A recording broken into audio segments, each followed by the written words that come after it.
in comedy and TV, from A&Es and evening at the Improv to working as talent coordinator for all the improvs, and also the author of How to Be a Working Comic. Not only did you write the book on comedy, you've written a few books on the Beatles. So, and in case nobody's noticed, I'm in the car. I also drive my wife around while she's shopping. So yeah, in between all that, he drives his wife around.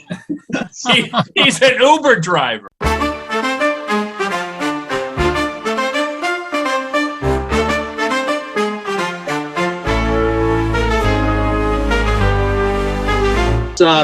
All the comedians are talking about. And this is a guest right here that Tony, you told me about, and I said, wow, this sounds, we've had so many interesting ones over the last few months. This gentleman right here has done everything in comedy and TV, from A&Es and evening at the Improv to working as talent coordinator for all the improvs in New York and LA and everything in between in our country, and also the author of How to Be a Working Comic. Please welcome Mr. Dave Schwensen. Thank you so much for being with us. All right. Hey, Pat, Tony, thank you very much for having me, guys. This is really exciting. Yeah. Not only do you deal in comedy, but you also train people in live speaking engagements. Mm-hmm. You've written college courses. And not only did you write the book on comedy, you've written a few books on the Beatles. Yeah, you got that. It sounds like I've been busy. I'm tired all of a sudden. Yeah, you're very busy. So, and in case nobody's noticed, I'm in the car. I also drive my wife around while she's shopping. So yeah, in between all that, he drives his wife around. He's an Uber driver. Yeah. Oh, no, don't do that. I'm not taking any calls. I'm not picking up anybody else. Just my wife. That's it. Well, you're going to drive around and do the interview. This guy wants... Dave wants all the money. He wants even be an Uber driver. He wants all the dough. That's it. Yeah. No, it's not worth. Did you hear what I just said? She's shopping. I got no money and no money. This is why he's doing all those things. Now you've been engaged in entertainment itself for a long time. Yeah. What was the first thing that you delved into? Was it the music or was it comedy? It's a long story, and I'll age myself only by saying that I graduated college with a degree in business and marketing, and got in my brand new Vegas station wow wagon, and I drove to New York City because I wanted to be in show business, and there was no show business out here at that time where I was. So I moved to New York City. I didn't know a soul. I knew nobody. 12 million people. I didn't know anybody. I lucked into an apartment after walking around for 3 days. I found an apartment I could afford. And my first thing I got into really was acting, because I had done some shows, high school, college things. I thought, well, I didn't want a real job, basicly, guys. You know what I'm talking about. That's why we're doing this podcast. We don't have real jobs. Here we are. I went to New York and I studied with the famous acting coach, Lee Strasberg. He was I was in his group with him. And at that time, of course, I was very young, and all the people in his class were working actors. They were doing Broadway, they were doing feature films, commercials, and it kind of took me under their wings, which was real nice. So that's why I started learning about the business.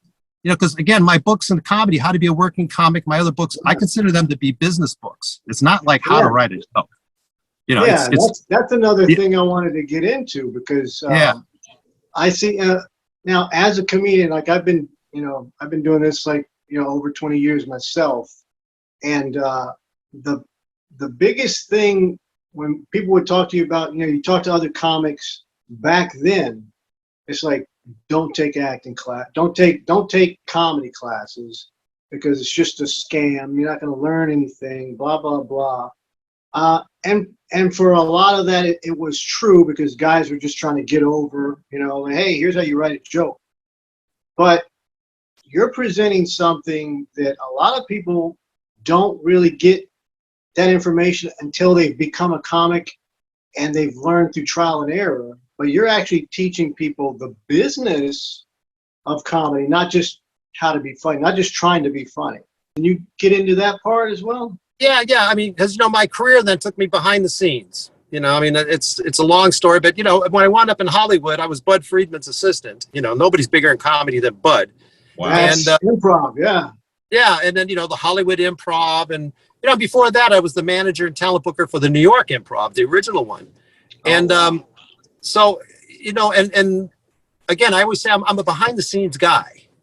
Now I do, I just, all these stories I have, I do. Like last night, I did a presentation. I talk to corporate events. I do book presentations. I'm on stage a lot, and I enjoy that part of it. But when it came to the comedy thing, I was really behind the scenes. So I moved to Cleveland, where I'm from originally. I came back to start my own business, and a lot of some family stuff was going on. I had to come back, and but I always thought I'd go back to Hollywood. It was just like, even Bud says the door's always open for you to come back. I said, give me like a few months. Well, I never came back. It's what happens when you get married and have 2 kids. But the only people I knew out here, because I was gone for almost 20 years, were the headlining comedians when they would come around. So it'd be like, the Cleveland Improv. We have another club out here called Hilarities, very big. And I played there. You played there? Okay. Yeah, it's a beautiful club. Yeah. And we were talking earlier before we went on the air, like say about Bobby Collins, who's a friend of mine. And but all the, Jeff Foxworthy, Drew Carey, I could go on and on. They were people I knew from Hollywood. So when they played Cleveland, I didn't know anybody else. So I go to the club and I go backstage. I hang around the green room. I'm talking with those guys. And the local comics kept going, who's that guy? Pointing at me, who's he? And the comics would say, well, that's Dave Schwensen. He booked Evening at the Improv, the TV show. He was Bud's assistant and everything. So they started coming up and asking me all these questions about how do I get on television? How do I get an agent? What does a manager do? Do I need a website? All this. And so I decided to do one workshop, because I used to be a guest speaker at these things also in LA. People would do a comedy workshop. I'd come in for a day and I would talk. This is what we do. Look for at the Improv, yada, yada, yada. And I thought I would do one workshop. What I was going to say was I did one workshop. I thought I'd do one workshop. And, I put out to the Cleveland comics, whoever wants to show up, I'll take up to 10 people and we'll sit here. And like I said, that's about 25 years ago. And wow, it hasn't stopped. And matter of fact, I have another one coming up starting like a month from today, and the people are already signing up for it. So, wow. But and also what I do is not. You still there? Yeah. Okay. It's also comedy coaching, because I coach people in what we would look for when I was booking, say, Evening at the Improv or the Improv clubs, or I consulted. I worked with the Tonight Show. I worked with MTV and Comedy Central, all those, because they would all do their showcases at the Improv. But even since I've been back here, I'm still in touch with a lot of the people I worked with. Thank goodness for like the internet, Facebook and all that kind of stuff. And so it is comedy coaching too. I tell them, I share advice basically. I always say it's nothing I made up. I'm going to tell you how George Carlin wrote material. I'm going to tell you what Drew Carey told me about writing material. I'm going to tell you what Margaret Cho, these are the people I've worked with, and I share the information. And I always say, I didn't make the stuff up. This is what they do. And this can they always told me it took like 10 years to get on the Tonight Show. That was always when I was writing the first book. And I always tell everyone, I try to take a couple months off that learning curve. Yeah. So, that's what it is. And, how to get on stage, how to do the business, and also help them write a set, creativity. Wow. So, particular part. Yeah. Like I know you do the coaching, but the behind the scenes stuff, the talent coordinating. I love that kind of stuff. I love getting involved with that kind of thing. Is there something you enjoy more than the other? No, I like both of it. I'm a big name dropper, and they all make fun of me about that because I will go in. I have all the people in my workshop. It's like a joke. Oh, here goes Dave's gonna drop some names again. But I've always been told that's the most entertaining part, because I will say, what you're doing. I saw Dave Chappelle do that, and this is what he did. Blah blah blah. And I don't drop names just to drop names, but it always has to have a meaning. Like, okay, I saw somebody do this. I talked to Ellen DeGeneres. This is what her first set was like, and this is how she developed. That kind of stuff. Wow. Yeah, it relates to what they're doing, so it's actually exactly. Exactly.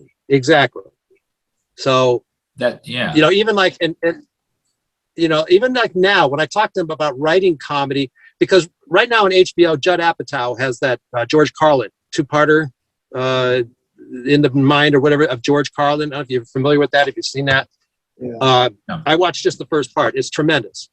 Well, it's all the comedians are talking about it. Well, I worked with Carlin.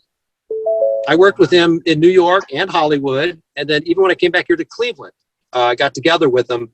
And when I was writing my second book, which is called Comedy FAQs and Answers, because I had really comedians from literally around the world. I mean, Australia, India, Pakistan, Russia. I had people sending me questions, about the comedy industry. So that's how the second book developed. I took the questions that were actually sent to me. I answered them the best I could, but I also contacted working comics, people I respected, to get their answers. And I had one sent in to me, says, is it better to work clean or dirty as a comedian? I thought, well, who better to ask that than George Carlin? So I called him. I had his number. And I said, George, he goes, oh, this is great. Call me back tomorrow, 11 o'clock. We'll talk all about this. So I called his office and he gave me an answer for that. But then he went off into how he writes comedy. Wow. The George Carlin, how to write comedy technique. And it's no secret. I know he's told a lot of other comics. I have a quick one there, because when I always get under Tony's skin if I say something like dirty or adult material, because Tony's like, what does that mean? It's subjective, and I this is what I do. I don't. What is clean? What is dirty? So is there a certain definition? Because I would love to know, or be able to tell other people when they ask me. Either you could tell us maybe what George said, or maybe your opinion, Dave. What is there a dirty and a clean? Is there a definition for dirty, so to speak? It depends where you are. Now, again, I'm a behind the scenes guy. So not only did I book shows in the comedy clubs, I've booked theater shows, I've booked corporate events, I've booked colleges, the whole bit. Right. Each market has its own standard. When you're a headliner doing a comedy club, you can say anything you damn well please. As long as you're selling tickets and putting butts in the seats, that's what really those, comedy clubs, that's what the owners look forward to. Right. But they also do have their rules. Okay, they do have some things they don't like. There are clubs out there where you cannot drop the F-bomb. Okay, and I remember years ago, I don't know how many years ago this was, my friend Dave Attel was coming to Cleveland where I was, and I was going to go see him the next night. And another buddy of mine in New York called, because Gotham Comedy Club, it's real big in New York, and they had a rule. I don't know if they still have the rule. They had a rule back then: you could not drop the F-bomb on stage, all right, or you get banned. So I went to see it. So I went to see Attel, and I got a call from my buddy. He says, "Hey man, Attel just got banned from Gotham. He dropped the F-bomb." I said, "Seriously?" I said, "I want to see." So I went to see him. He's at the Improv in Cleveland, and I went over. I said, "Hey, so I heard you got banned from Gotham." He goes, "Damn! Just because I said, fuck, doggone it." So it took him a few weeks to get back in. But here he was. He had this, at that time he had his TV show on, whatever that was called, Insomniac or something. Insomniac, yeah. So I always tell newer comedians the smartest thing to do is when you go somewhere, ask the club owner or management, whoever it might be you're talking to, is there anything I should not say? Anything I should not talk about? They always appreciate that. I've gotten calls from clubs where they wanted X-rated comics. That's what they wanted. Don't send anything else. Okay, I've gotten other ones, where they don't want any swear words at all. Bud Friedman always had a rule at the Improv in Hollywood. Do not go up there and make fun of anyone who has AIDS unless you have AIDS yourself. And do not go up there and talk about homeless people being bums, because they're just kind of down on their luck. And Bud had that feeling for him. And the comics knew that. Don't go, if you want to get, if you want to get banned from the Improv, go up and talk about those subjects and you're out. Wow. That's what it was years ago when I was there. And that's a great answer, yeah. And I'll argue with people about corporate shows. They're G-rated, PG-rated max. And I've gotten into some, not arguments, but I've seen people on LinkedIn saying, oh, you can drop an F-bomb at corporate shows nowadays. No, you can't. Bottom line, no, you can't. This is exactly, this is one of the reasons I don't really do corporate stuff like that anymore, because I'm like, look, this is my show. It's like, I'm like, this is my brand. This is it. If this is cool with you, I'm down to do the show. If it's not, then I'm just not the comic for the show. But yeah, corporate, that's, they don't want to hear that. That's official. And and this is the kind of stuff I try to share with comics, because if you don't have that experience yet, you're just breaking in the market. They're going to take advantage of you. I've had this happen with comics I've sent out to do their very first corporate show. And they'll get there early, and there's the new, like the 20-somethings, 30-somethings, they're hanging around the open bar. And a comic will go over to them. Is there anything I should talk about? Oh, no, let it rip, man. Say whatever you want. We love it. Let it rip. So they go up there and they start dropping the F-bomb, start talking about their sex life. In the meantime, in the back of the room is the CEO, and her husband or his wife, whoever it might be. And this is supposed to be a family event. So I know as a talent booker, I've had this happen. And I got the call the next day. And they never call you to say how great it was. They're going to call you when something's wrong. Right. And that's another good point right there. Getting booked for a corporate gig, usually you're going through a booker that deals with corporate gigs. So they're going to hear about whatever happened. They get reports. This is a professional thing. They give a report. It's like, were they satisfied? Were they not? If they have complaints, then if you don't get called again, you know why. Yes. So, and it's just like, a lot of the comedy club bookers, it's a very small world. And a lot of comics don't realize that. If you screw up for one guy, a lot of time, I've had it happen. I've had people call me, Dave, do you know such and such a comedian? Yeah, I do. Don't ever book her or don't ever book him because they promised a clean show. They went up there and they dropped the C word. They did this and that. And they're calling all the talent bookers they're in touch with not to book this person. Wow. Yeah. So, I mean, I've seen it happen. And, so I always say when you play somewhere, just find out in advance, is there anything you would not like me to talk about? Anything you would not like me to say? Okay. That's going to put Pat out of business right there. That one question is going to put Pat out of business. Yeah, I know. I'm looking at Craigslist right now to see if I could deliver pizzas because I got nothing left. But that's all right because there's a market for everything. Oh, great. There's a market for everything. If you don't mind me asking, and this might be, I might have to buy the book, but can you give us a little tidbit of what Carlin said about it, about dirty writing?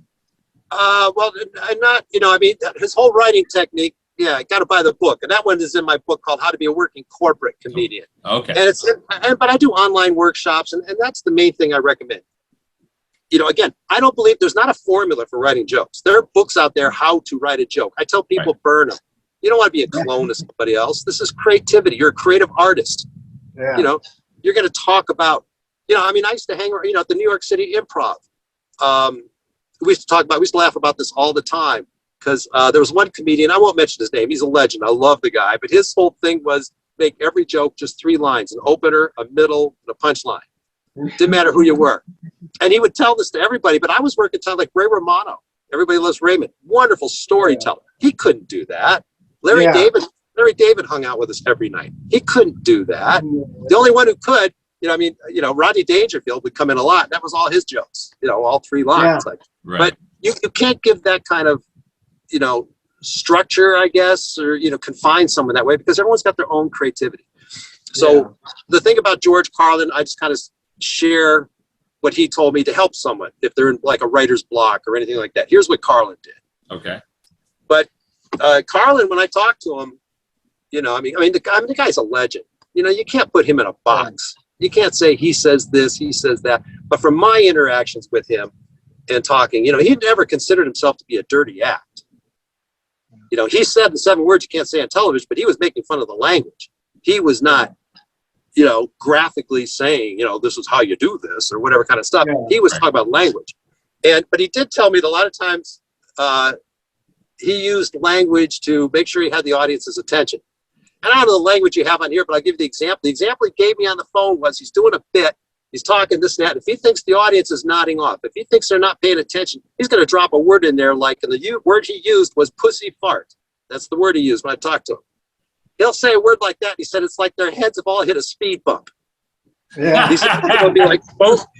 All of a sudden they're paying attention again because they want to hear what he's going to say next. Yeah, that's a great technique. That's great. That's perfect. Yeah. But that's really, literally, that's exactly what he told me. And but he was, of course, freedom of speech. I'm the same way. Yeah. You have to be in this business. You don't have to be. I mean, I've worked with Christian comedians. I've worked with XXX comedians. It doesn't bother me either way. But you have to find your own audience. Yeah. You got to be true. You do. Yeah. I mean, in one of my books, the comedian Rondell Sheridan, who I just loved, and one of the greatest storytellers of all time, he said in the book, he said, if you swear in real life, you're going to swear on stage. But if you don't swear in real life, don't think you're going to go on stage and start doing that because it's going to make you funny. Yeah. It's forced. Okay? It doesn't look natural. Exactly. You just have to be yourself. So that's the kind of things I try to share with the comedians in my workshops and newer comedians and in my books. It's just I'm just sharing things that other people told me from my experience. And I appreciate you dropping the Carlin story, man. Just to be able to to be able to pick up a phone like you did and speak with him. That's amazing. So I'm still in awe over that I was able to do that. That's pretty cool, man. I didn't think when you work with people like that, I mean, I think back to some of the people I worked with. I'm like, what the hell was I thinking? These guys are major superstars, and I'm like, I don't know. That's not dropping names. I'm hanging on. I'm hanging on to my Jackie Mason stories, man. You got me, yeah. I got the tour with Jackie Mason, so I'm. So I got stories. So. I got a Jackie Mason story also. Okay. But it's not a nice one, so I'm not going to. It's okay, he's not alive. This is not clean comedy. Let me ask you a question. I mean, you've known a lot of guys over the years. You've actually had the ability to see guys from the beginning to a flourishing career.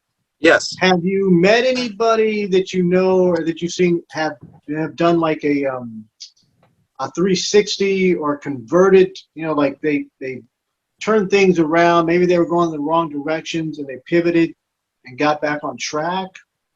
Yeah, definitely. I'll tell you a story right now. There was a comic when I ran the New York City Improv, and those the people I worked with back in those days. I'm talking about the late 80s now, early 90s. So a lot of those comics have gone on to be very well. I mean, Dave Attel was my doorman. Come on. Oh wow. Okay. So Attel, and he's one of my favorite comedians of all time, and as a person. But he was the kind of guy, if I needed someone on stage, I'd grab him and say, Dave, go up and give me 5 minutes. So even if I were to see him today or something, the first thing I'm going to say to him is, man, you owe me. You owe me. Okay. But these stories, we used to do auditions at the New York City Improv the first Sunday of every month. And it was a lottery. You had to pull a number out of a big champagne bucket. I mean, a lot of blank pieces of paper in there, but maybe 15 numbers. You got to go up and audition for 3 minutes that night. And the owner at that time, Silver Saunders, she was the owner. Bud Friedman started the club, the Silver, long story, his ex-wife. And I loved her and worked very well with her. And she and I would sit in the back of the room to watch the auditions. And Silver, had the final say about anything. Well, there was a comedian who we all knew from the open mic scene. Real nice guy. His name's Jeff Lipschultz. Very nice guy. Wasn't funny, though. Wasn't funny. Anyway, he pulled a number one time. He got up on a Sunday night and he did his 3 minutes. It wasn't funny. And she passed him.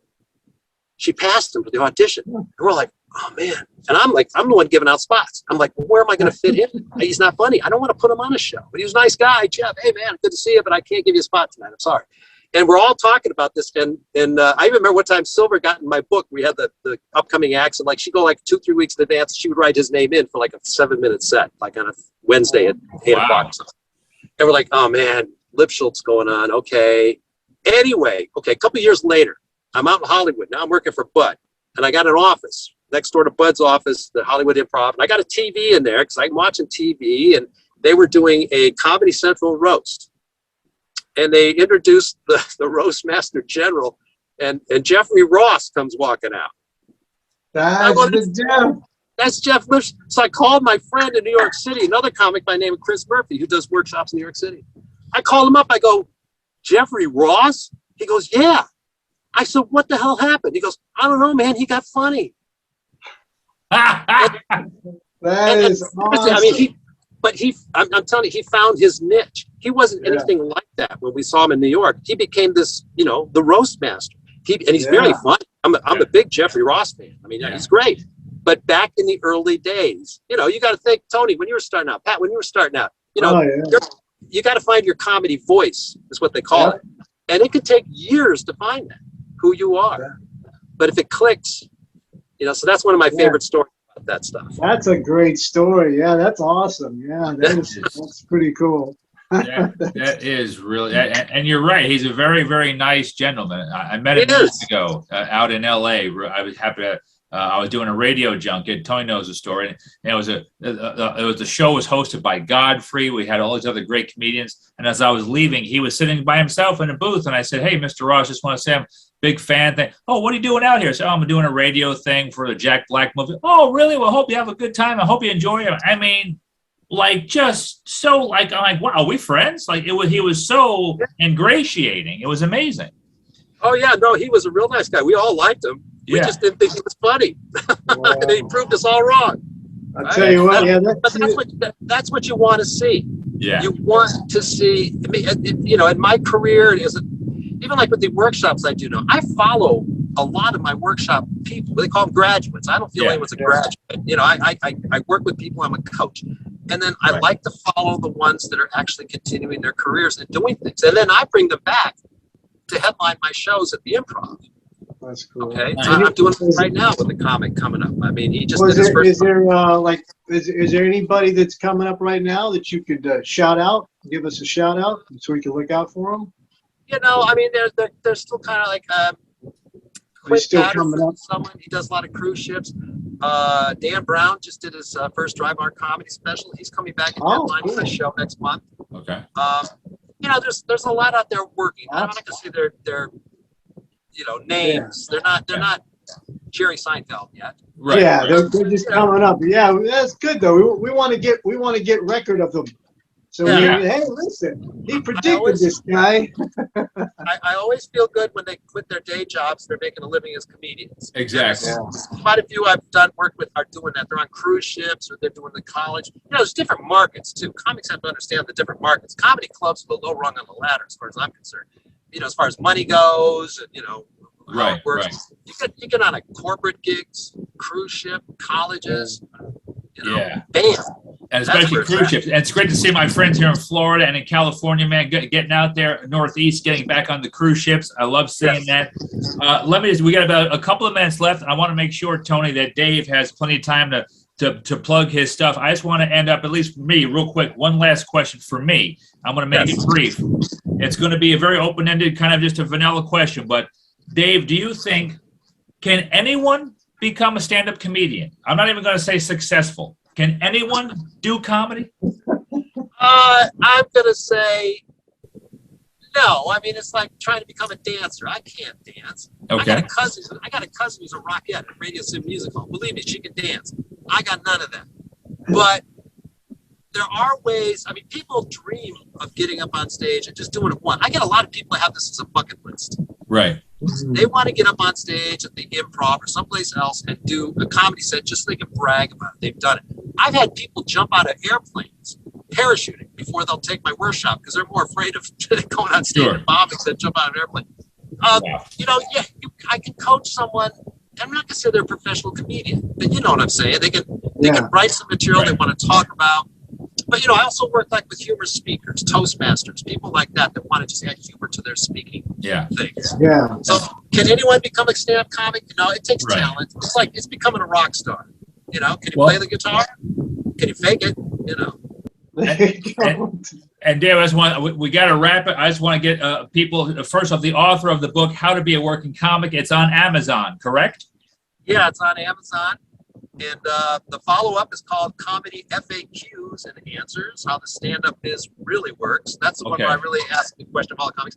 And my most recent one is How to Be a Working Corporate Comedian, which is a whole That's got the George Carlin.